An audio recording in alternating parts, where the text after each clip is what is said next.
नमस्कार। आज का विचारणीय विषय रहेगा मन की साधना। हमारा मन एक घोड़े की तरह है। शरीर उस घोड़े की बग्घी है। हम उस बग्घी पर सवार हैं। हम उसकी सवारी हैं। जब हमारा घोड़ा यानी हमारा मन हमारे नियंत्रण में है, तब तक हमारी बग्घी यानी हमारा शरीर और सवार दोनों सही सलामत रहेंगे। जिस दिन हमारा मन रूपी घोड़ा बेलगाम हुआ और उस दिन शरीर रूपी बग्घी भी हमारे काबू में नहीं रहेगी, ना सवार रहेगा, ना सवारी रहेगी। दोनों मुश्किल में पड़ जाएंगे। जिस तरह घोड़े को लगाम की जरूरत होती है, सही समय पर उसको काबू में रखना बहुत जरूरी होता है, ताकि सवार और सवारी दोनों अपनी मंजिल पर सकुशल पहुंच सकें। उसी तरह मन को भी लगाम लगाना बेहद जरूरी है, ताकि बेकार की बातें, ख्यालात हमारे मन को विचलित ना करें, परेशान ना कर सकें। हमारे मन के अंदर की हलचल हमारे शरीर को कभी शांत नहीं रहने देती। ना तन से काम कर पाते हैं, ना मन से कर पाते हैं। मंजिल से बहुत दूर चले जाते हैं। कहा गया है, विद्वानों ने कहा है कि मन बहुत चंचल है। इसे बांध कर रखो, इसे काबू में रखो, बाकी बंधन खोल दो। लेकिन इसके साथ साथ समय समय पर मन को हल्का और खाली करते रहना चाहिए। ऐसा ना हो कि मन का घड़ा भर जाए, हमारी भावनाएं उसमें से झलकने लगे, वो हमारे काबू में ना रहे, हमारे साथ साथ दूसरों को भी प्रभावित करे। तो इससे बुरी स्थिति पैदा हो सकती है। जब हम अपनी भावनाओं को मन के घड़े में कैद कर लेंगे, उनको बांध लेंगे, तो एक दिन मन के घड़े में विस्फोट होना निश्चित है। मन का घड़ा एक दिन फूटेगा ही, जरूर फूटेगा। जब वो फूटेगा तो मन बचेगा नहीं, ना ही तन बचेगा।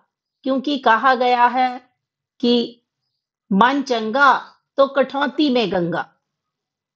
इसी तरह से श्रीमद् भगवत गीता के अंतर्गत अर्जुन कृष्ण से प्रश्न करते हैं कि हे कृष्ण, यह मन बड़ा ही चंचल है, हठी है, बलवान है। मुझे इस मन को वश में करना है। वायु को वश में करने के समान ये बहुत कठिन होता है। अर्जुन कहते हैं कि हे भगवान, अगर आपकी कृपा हो जाए तो मन को खींचकर अपने में लगा लो। तो क्या ये लग सकता? अर्जुन को भगवान कृष्ण भाग्य से प्राप्त हुए, जिन्होंने सबको छोड़कर केवल अर्जुन को चुना और प्रत्यक्ष रूप से अर्जुन को गीता सुनाई। तो गीता का एक प्रसंग है कि भगवान त्रिभुवन के स्वामी हैं, हमारे परम हितैषी और सखा हैं। श्रद्धा और विश्वास के साथ अगर हम दृढ़ता पूर्वक हरि का चिंतन करते हैं, तो भगवान का साक्षात्कार निश्चित है। भगवान मनुष्य को अपना उद्धार करने की प्रेरणा देते हैं। जिसने अपने मन को वश में कर लिया, उसको परम शांति स्वरूप पूर्ण परमात्मा की प्राप्ति हो जाती है। उस मनुष्य के लिए सर्दी, गर्मी, सुख, दुख, मान, अपमान एक समान होते हैं। जिसके शरीर में मेरापन नहीं है, मैं की भावना नहीं है, वह अनुकूलता और प्रतिकूलता में निर्विकार रहता है। क्योंकि वह मानता है कि सुख, दुख, मान, अपमान तो आते जाते रहते हैं, पर परमात्म तत्व ज्यों का त्यों ही रहता है। भगवान कहते हैं, हे अर्जुन, जो मनुष्य सभी प्राणियों में मुझ परमात्मा को ही देखता है, सभी प्राणियों को मुझ परमात्मा में देखता है, उसके लिए मैं कभी अदृश्य नहीं हो सकता। वह मेरे लिए कभी अदृश्य नहीं हो सकता। तो इसी तरह से इसी भाव को लेकर श्री मद् भगवत पुराण का एक प्रसंग है, जो कि आप सब जानते हैं कि ब्रह्मा जी जब गाय, बछड़ों और ग्वाल बालों को चुरा कर ले गए और भगवान श्री कृष्ण स्वयं गाय, बछड़े, ग्वाल बाल बन गए। केवल ग्वाल बाल ही नहीं, बल्कि बैंत, सींग, बांसुरी, वस्त्र, आभूषण, सब कुछ उन्होंने वहां पर अपनी लीला से विनिर्मित कर दिए। यह लीला 1 वर्ष तक चलती रही, पर किसी को पता ही नहीं चला। जब बलराम जी ने ध्यान लगाकर देखा कि गाय, बछड़े और ग्वाल बालों के रूप में उन्हें भगवान कृष्ण ही दिखाई देने लगे। ऐसे ही भगवान का सिद्ध भक्त सब जगह भगवान को ही देखता है। उसके लिए यह जगत विष्णुमय जगत है।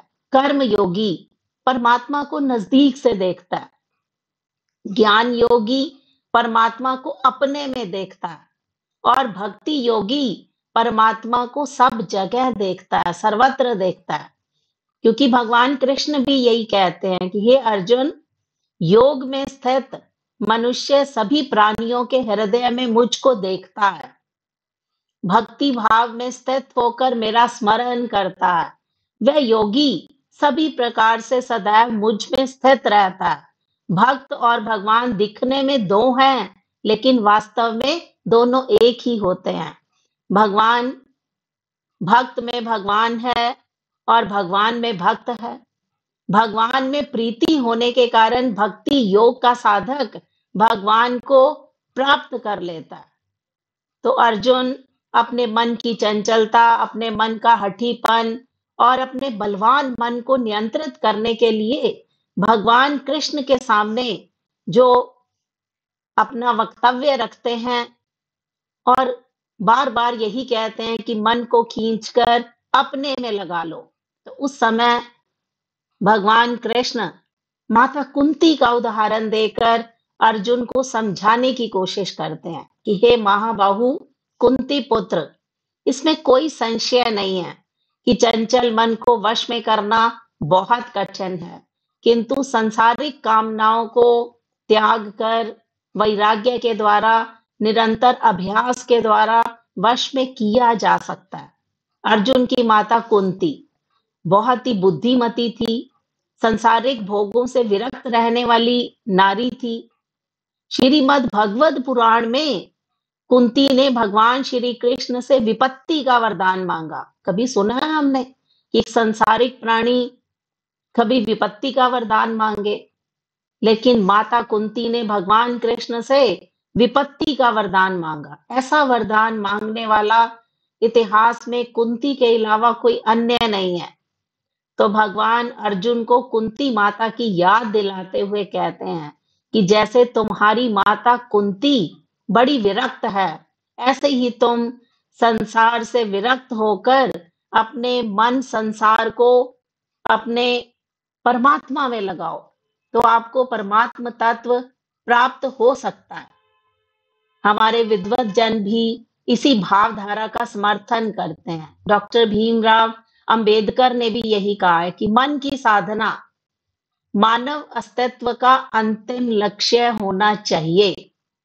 तो हम इस संसार में आने के बाद विषय वासनाओं में कैसे संलिप्त हो जाते हैं, मन को नियंत्रित नहीं कर पाते, मन को साधना में रत नहीं कर पाते, लेकिन हमारा अंतिम लक्ष्य मन की साधना को साधना है। हम तभी ये संभव कर सकते हैं अगर हम अपने मन के शत्रुओं पर नियंत्रण करें, हम किसी के कहने पर अपना नियंत्रण ना खो दें। तो ये धीरे धीरे साधना के बल पर ही मन को काबू किया जा सकता है, मन को नियंत्रित किया जा सकता है। यही मन की उत्तम अवस्था है, यही मन की साधना मानी जाती है। धन्यवाद।